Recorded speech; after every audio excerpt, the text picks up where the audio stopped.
Welcome to the Federalist Society's Practice Group podcast. The following podcast, hosted by the Federalist Society's Free Speech and Election Law Practice Group, was recorded on Friday, October 26, 2018, during a live telephone conference call held exclusively for Federalist Society members. Welcome to the Federalist Society's telephone conference call. This afternoon's topic is an update on workers' speech rights in the wake of Janus. My name is Michael Wallen, and I'm the Assistant Director of Practice Groups at the Federalist Society. As always, please note that all expressions of opinion are those of the expert on today's call. Today, we are fortunate to have with us Mr. Robert Alt, who is the President and CEO of the Buckeye Institute. After our speaker gives his remarks, we will then go to audience Q&A. Thank you for sharing with us today. Robert, the floor is yours. Well, thank you so much. Pleased to be talking about post-Janus litigation today, which is an area where there is a lot going on. But before we jump into that, we'll offer just a little bit of background. I'm sure that many of you on the call are familiar with the Janus case, but some of you may not be. The Janus case fundamentally asked the question of whether or not public employees could be forced to pay for collective bargaining speech. But I think in terms of framing it in this way, that's a little bit abstract. So let's see if we can make this a bit more tangible. I've long thought that the symbol for the Janus case should be a breathalyzer. Let me explain why. The collective bargaining agreement negotiated by the teachers union in Bay City, Michigan, specified that a teacher could be drunk in the classroom 5 times before she could be terminated. She could show up to work on illegal drugs high 3 times before she was fired. And if she sold drugs in her classroom to a student, she could only be given the maximum of a 3-day suspension. She could only be fired after the second offense of selling drugs in her classroom to a student. These are obviously questions of significant public concern. These are issues with which, many well-meaning teachers would disagree, and obviously would feel very uncomfortable having their dollars used to support this sort of speech, this sort of negotiated agreement. Or perhaps, if not a breathalyzer, perhaps the symbol of the case should have been a quarter. Because in multiple jurisdictions in Ohio, Westerville and Marietta in particular, the unions had demonstrated that they were so opposed to merit ever being a factor in decisions made by their employer, that if there was a situation in which there was the need for layoffs, the determination of which teacher to lay off had to be done on the basis of seniority.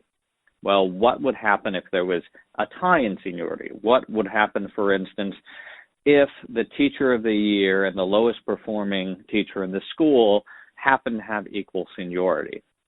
Well, the answer was none of those sorts of merit factors could be used in the decision. The decision would have to be made by the flip of a coin. Again, this was speech engaged in by the union, negotiated into the contract, and speech which all the teachers were compelled to subsidize through union dues and through agency fees. And so Mark Janus, who was a social worker in Illinois, bravely brought this case challenging these issues. Illinois, as you know, has one of the most insolvent pension systems in the country. Mark was concerned about speech that his union had engaged in with regard to that pension policy, as well as other issues with which he disagreed, and did not feel that, consistent with the First Amendment, that he should be forced to subsidize that speech in order to keep his job. And the Supreme Court agreed. In the Janus decision, they ruled that unless employees clearly and affirmatively consent before any money is taken from them, the standard laid down by the court would not be met.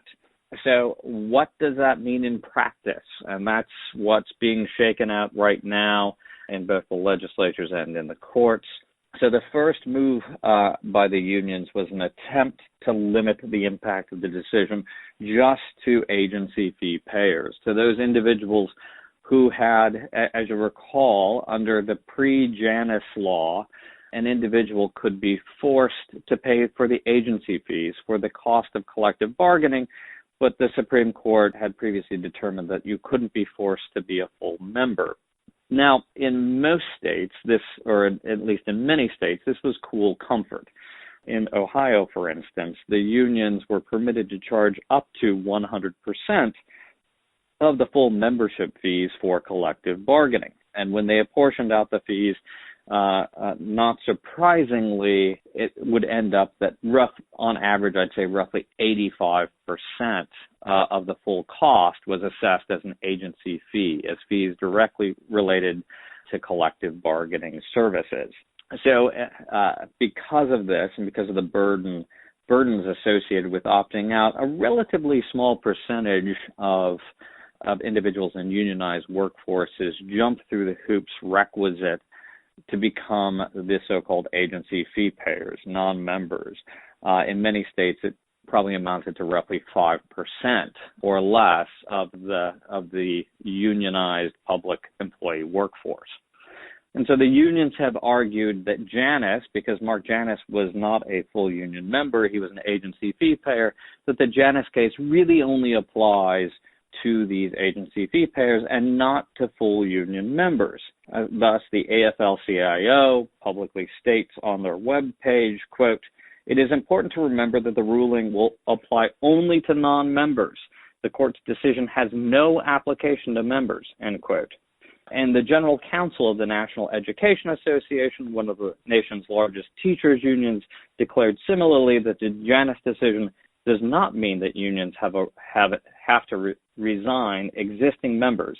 Janus is about fee payers, end quote.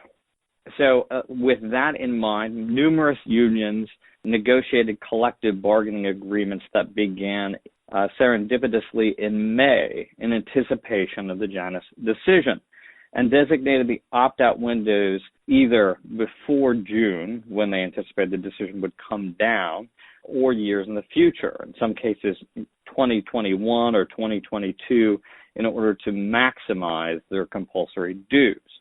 So what does this mean in practice?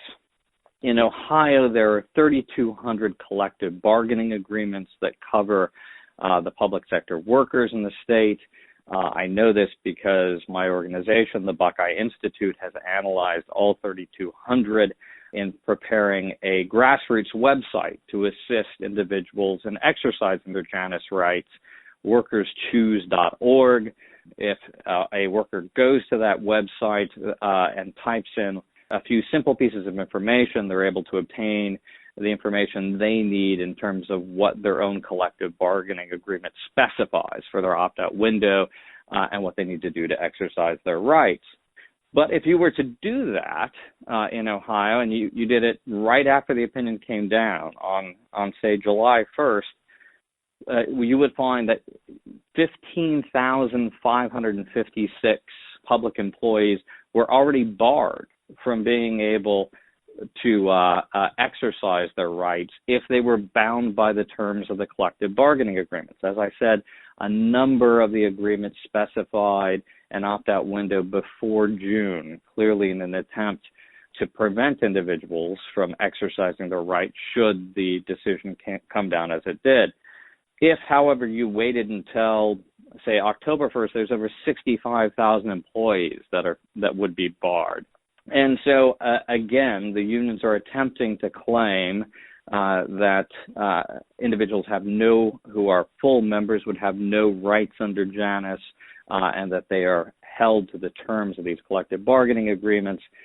This seems to be remarkably specious, and that's being challenged in a number of different pieces of litigation.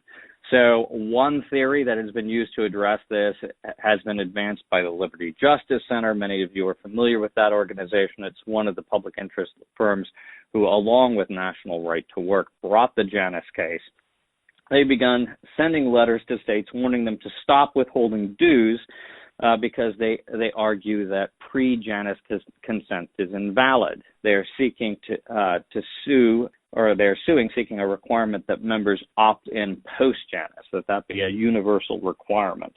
Other cases have been brought challenging the sufficiency of the union cards that are used to demonstrate that individuals had consented to become a union member. The court has argued that there has to be clear and compelling evidence of consent, and in some cases that's clearly lacking from the cards that are available. In some cases they don't have the cards. In other cases, I've heard about the cards being doctored, and so these create some evidentiary issues. In one particular case, I heard about a union procedure whereby the presumption was that you were a union member unless you actually signed a card stating that you did not wish to be a union member. This sort of flips the presumption on its head, and in this case, I'd say that looks more like affirmative dissent than affirmative consent. And so I think you're going to see a number of cases that seek clarification as to what is adequate prior affirmative consent on behalf of workers that would be sufficient to allow the unions to continue extracting dues. Other challenges have simply suggested that any attempt to lock individuals in by contract and to prevent them from being able to exercise their constitutional rights are insufficient. In this sense, the Buckeye Institute, my organization, has already represented 3 clients in 3 different states successfully who were bound by collective bargaining agreements where they were outside of the opt-out windows that the unions had specified. We issued demands on behalf of the clients, and the unions went ahead and recognized the Janus rights, let them out of the union immediately, and stopped withholding dues. Interestingly enough, in those cases, I really feel like the unions were attempting to mitigate potential damages. They really didn't want to have this established in a broader ruling in the courts. And so in these cases, I think that they were willing to quickly settle the matter out of court in order to prevent getting an adverse ruling. We nonetheless have attempted to make sure to publicize it to other union members and to make sure that the successful clients were able to do likewise in order to assist the largest number of individuals to be able to exercise their rights. So another question that is arising post-litigation is what about agency fees that were paid by these agency fee payers prior to the decision unlawfully? If in fact these individuals had a constitutional right not to be forced to pay these fees on pain of being fired, which was the rule before Janus, shouldn't they be entitled to get those fees back?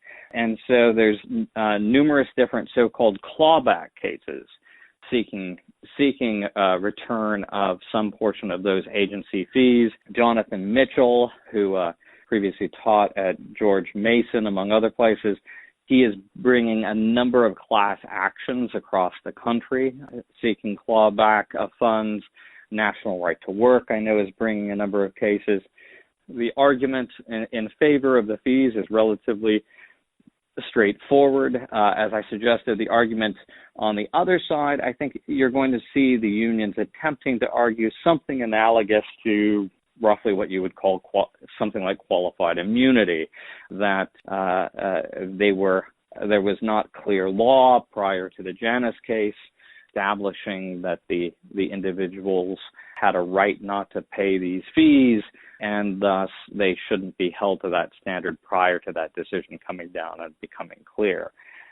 So with those, the sort of opt-out and the clawback case out of the way, we move to what I think is probably really the next big case in labor law, and that is exclusive representation.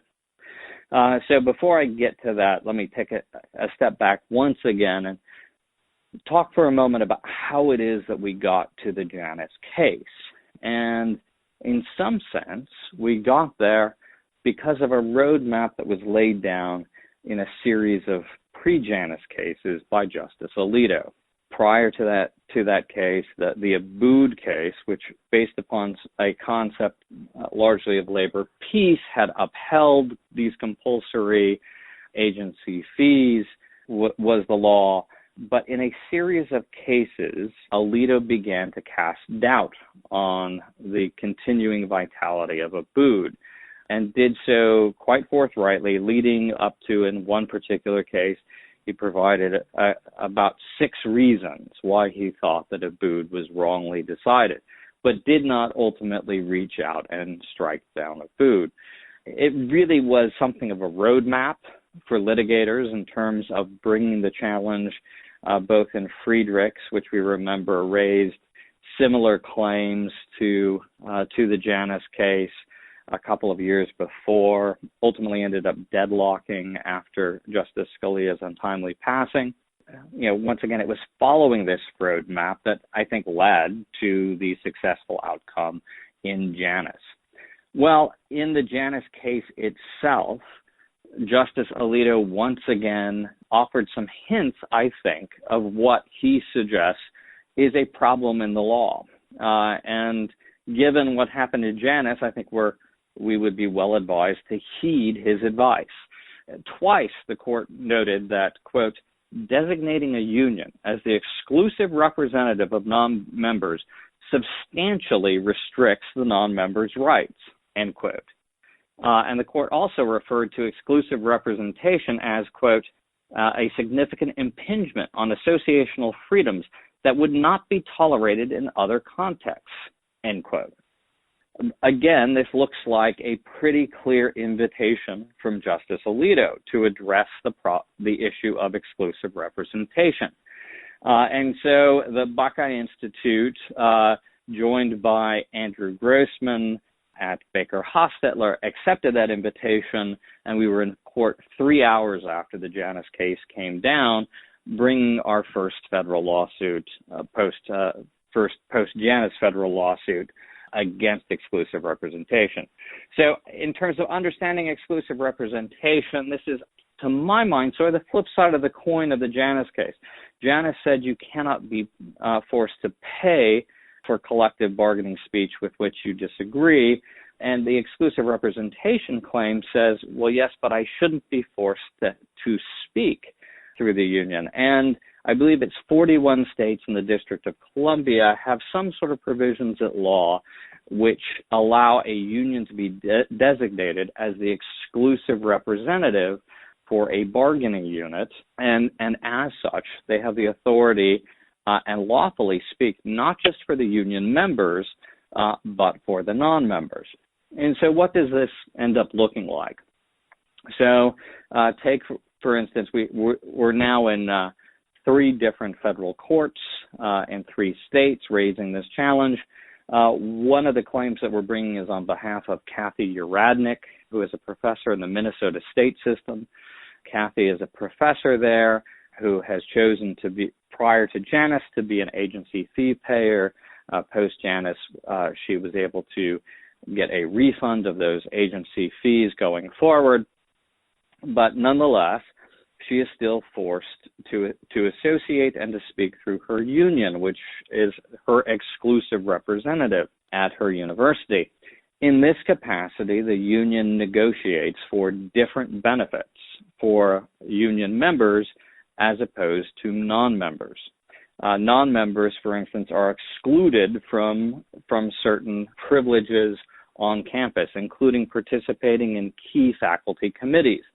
Faculty committees that, for instance, make determinations on who their bosses will be, who the future deans will be, what the curriculum is at the institution, and the like, what faculty members are hired. In addition to denying them a say on key governance issues at the university, participation in these committees is a key factor in the determination of career advancement and tenure at the university, explicitly under the terms of how it is that one obtains tenure at the university or advances in their career. And so this is a significant harm and detriment to non-union members, that they're denied access to these committees. So Professor Uradnik has filed suit seeking not to be forced to speak through the union. We have filed for a preliminary injunction that was denied at the district court level, and we're already in the 8th Circuit Court of Appeals. Similarly, we brought a case in Ohio on behalf of Jade Thompson, a Spanish teacher in Marietta, Ohio. Again, the union there denies non-members certain privileges that are allowed to union members. They're denied the ability to participate in key committees run by the school, but nonetheless that are reserved solely for union members. Jade Thompson, once again, has sued, seeking not to be forced to speak through the union. And finally, Professor Reisman from Maine were representing in a similar action. Professor Reisman was actually the grievance officer for his union at the University of Maine at Machias. So he actually was quite satisfied with his local union. What he was dissatisfied with was the state and national union, which he was forced to participate in by virtue of the arrangement with his local union, and the fact that he had no choice but to speak through those unions as they engaged in highly political speech and conduct. And so, once again, given what it is that brought us to the Janus case, the strong signaling and roadmap that Justice Alito had given that ultimately led to the Janus decision, we have reason to believe that the strong language that he had in Janus questioning exclusive representation may lead to the next big case to come before the Supreme Court. In addition to Buckeye's 3 cases in this regard, I know National Right to Work has at least one case in the 8th Circuit, the Bierman case, where they have an adverse ruling from the 8th Circuit, and I know they're scheduled to seek cert here before the end of the year. So with that, let me go ahead. I will pause here and open it up to any questions from the audience. Thank you, Robert. Let's go to our first question.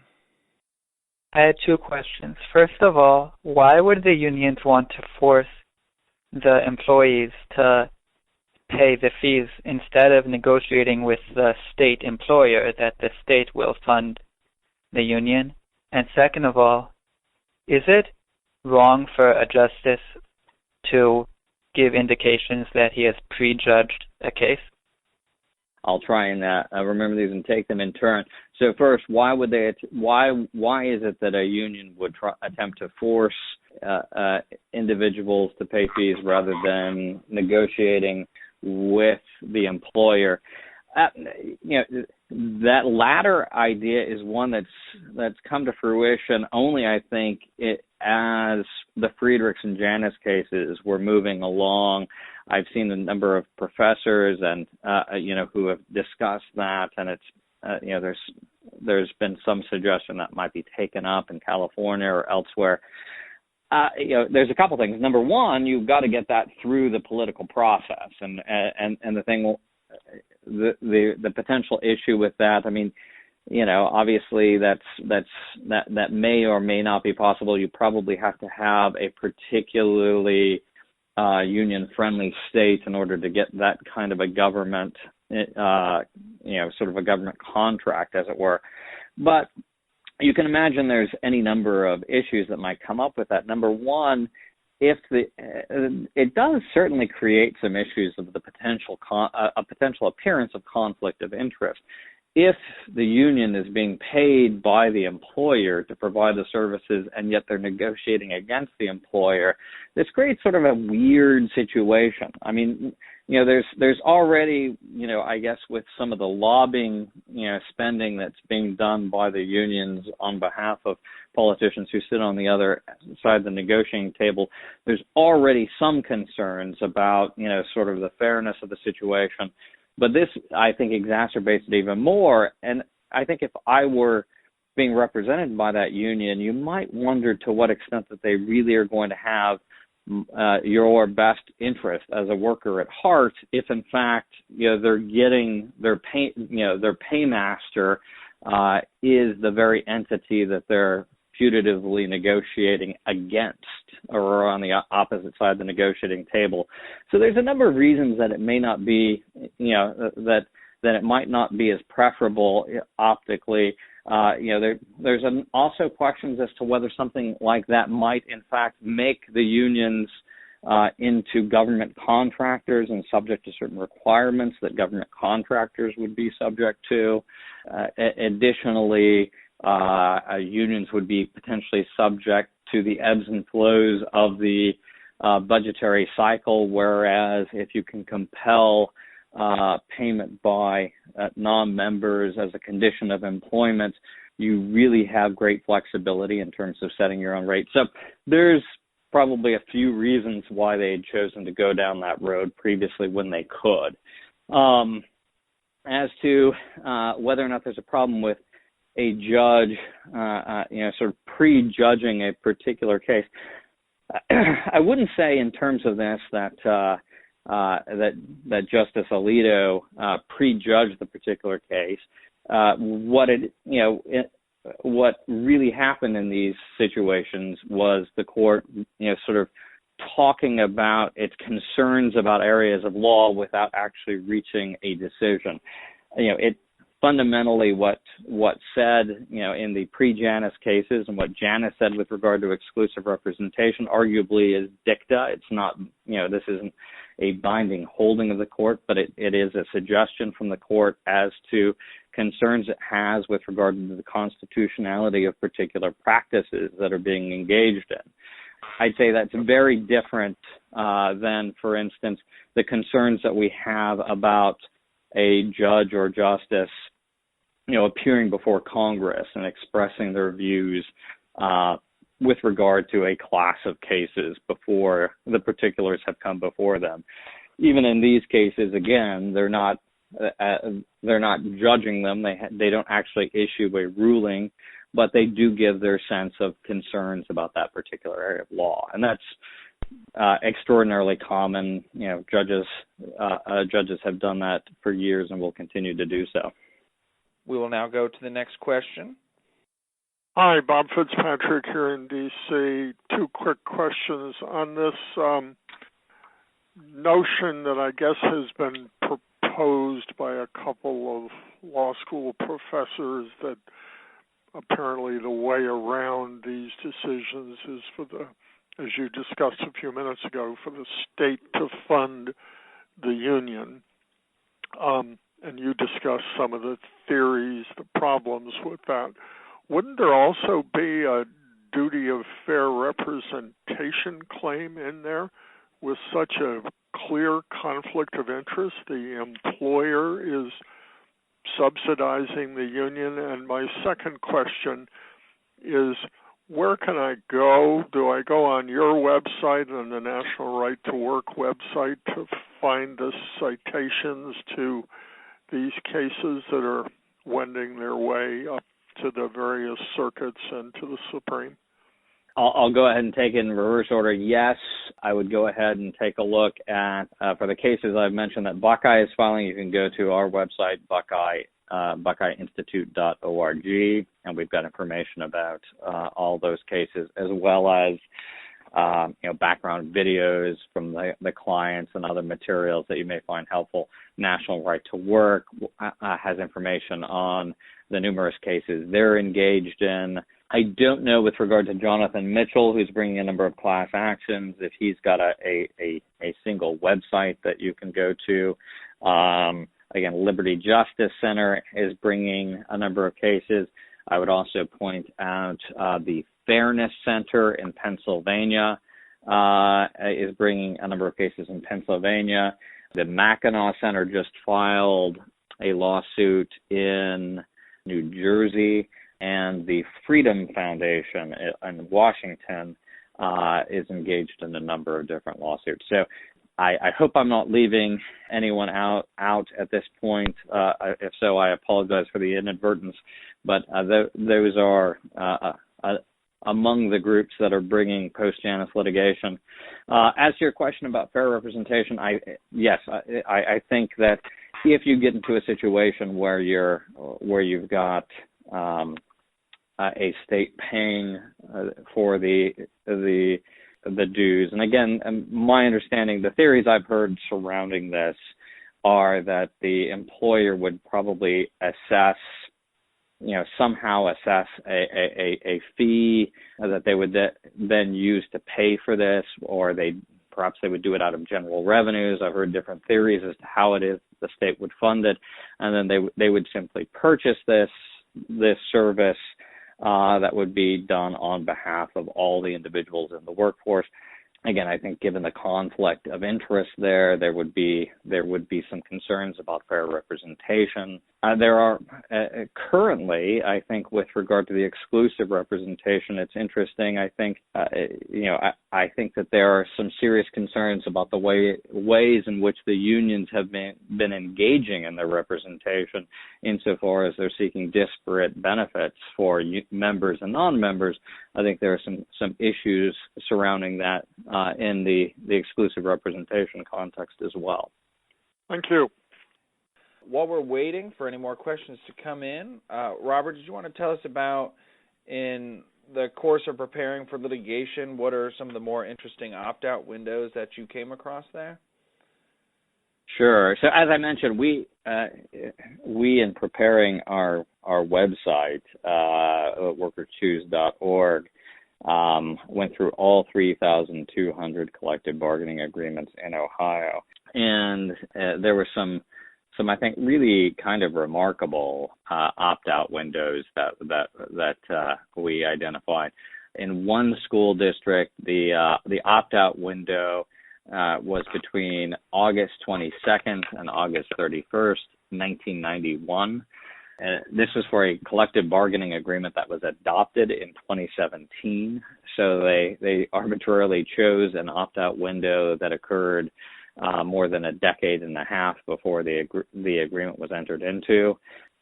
In other cases, they specified an opt-out window for 6 days over Christmas, 2 years in the future.